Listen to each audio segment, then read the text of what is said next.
আল্লাহ রাসূল বলেন চাচা আর কিছু আছে? বলে না। আল্লাহর নবীজি ডাক দিয়ে বলে চাচা শুধু মক্কার লোকেরা ওই তিনটা কথা কেন? আল্লাহর নবী জনাবে মুহাম্মদ রাসূলুল্লাহ সাল্লাল্লাহু তাআলা আলাইহি ওয়াসাল্লাম আবু তালিব বলল ভাতিজা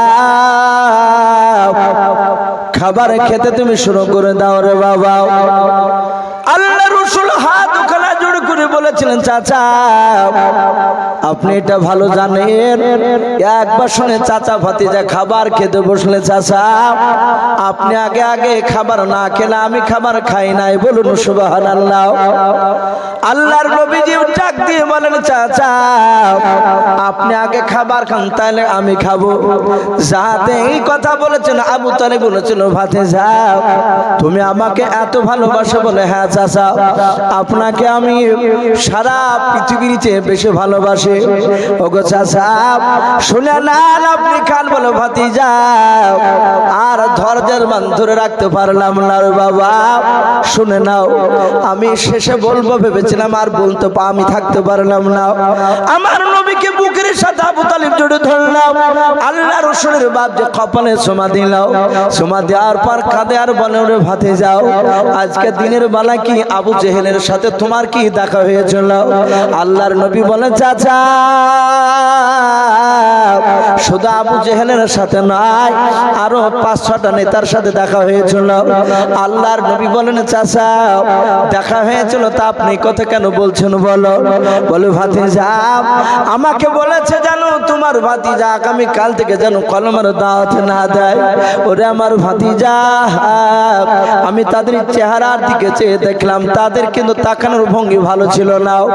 ও ভাতিজা শুনে নাও আমাকে তারা বললো তোমার ভাতিজা যদি কলমার দাওয়াত যদি বন্ধ না করে দেয় আমরা আগামীকাল মারতে বাধ্য হব। ওরে আমার বাবা যখনই তোমাকে মারবো বললো রে বাবা আমার মনে হয় আসমানটা ভেঙে আমার মাথায় পড়ে গেল। ওরে ভাতিজা আমি তোমাকে কেমন ভালোবাসি তা তো তুমি ভালো জানো। বাবারে আমি তোমার হাত দুখানা জোরে ধরে বলি বাবা যেন তুমি আর কলমার দাওয়াত যেন আগামীকাল থেকে দেবা নাও। ওরে ভাতিজা যদি তুমি কলমার দাওয়াত দেওয়া যদি বন্ধ করে দাও তাহলে মক্কার আবু জেহেলরা বড় বড় নেতারাও তোমাকে 3টে পুরস্কার দেবে। আল্লাহর নবী জনাবে মুহাম্মদ রাসূলুল্লাহ সাল্লাল্লাহু তাআলা আলাইহি ওয়াসাল্লাম ডাক দিয়ে বলে নগো আমার চাচা শুনে নাও। ও চাচা শুনে নেন আপনি কি বলছেন বলেন।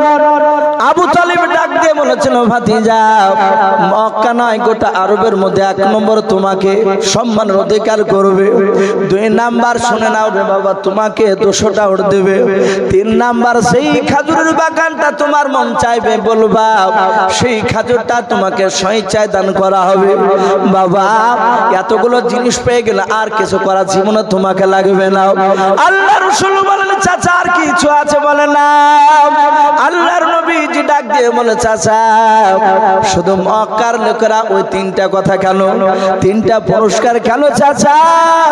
ওই 3টা পুরস্কার সাথে গোটা পৃথিবীর যদি ধন সম্পদ দিয়ে দেয় ওগো চাচা শুনে নেন তারপর আসমান থেকে যদি সূর্য যদি পেড়ে নিয়ে এসে আমার ডান হাতে যদি দিয়ে দেয় আর আসমান থেকে চাঁদ পেড়ে নিয়ে এসে যদি আমার বাম হাতে দিয়ে দেয় চাচা খোদার কসম করে বলে শুনে নেন আমি আপনাকে সামনে রেখে কথা বলছি চাচা কলমার দাওয়াত দেওয়া বন্ধ করবো না। জোরে বলুন সুবহানাল্লাহ।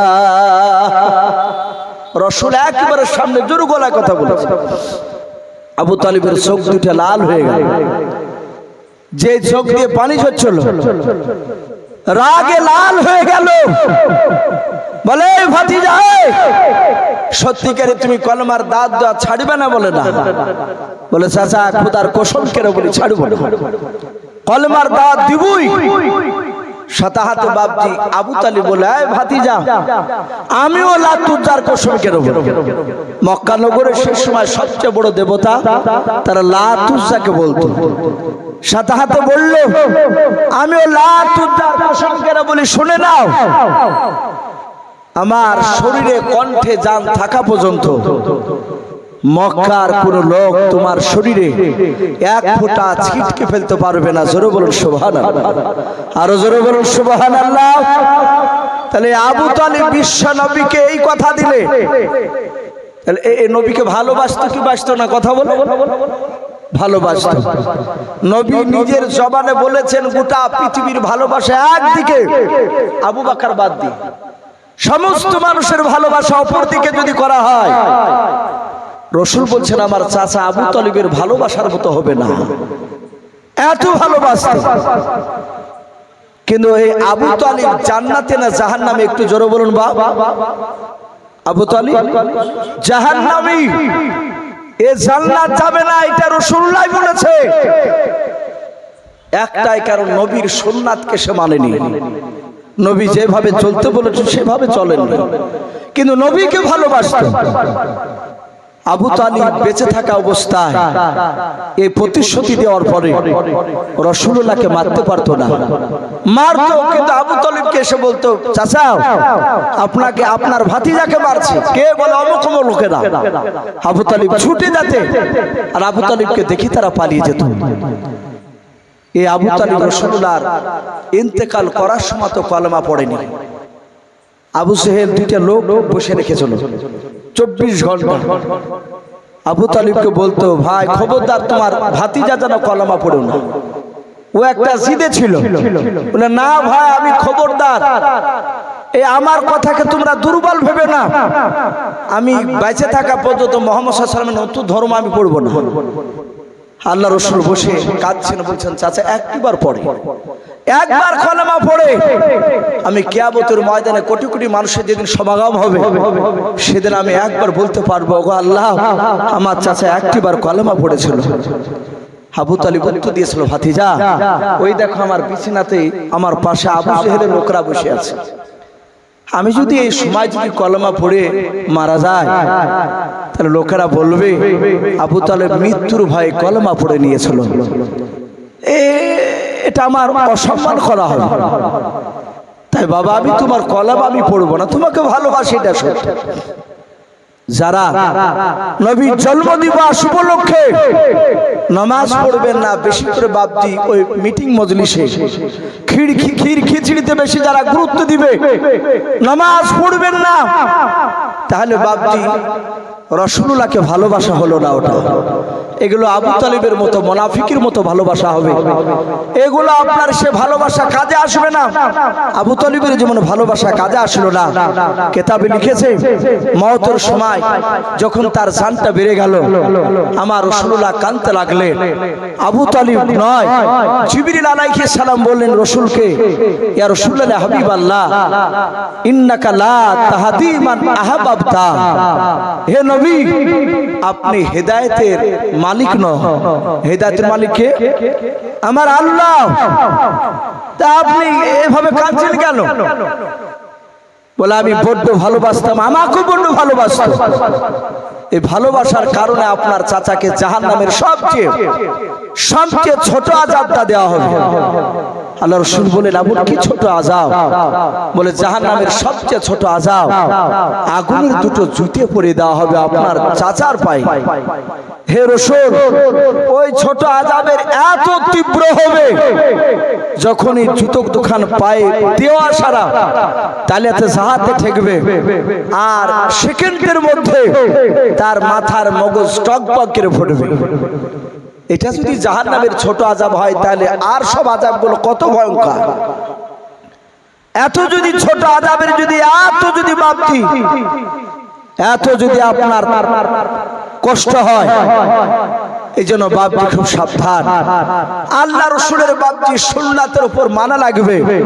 আমি বলছিলাম এই আবু তালিব রাসূলুল্লাহকে গাইড শুরু রাখতে, আল্লাহ রাসূলের চাচা তার আগে নয়, রাসূলুল্লাহর চাচা আবু তালিব যখন ইন্তেকাল করলেন সেই বছরটাকে বাপজি সুখের বছর বলা হতো, দুঃখের বছর।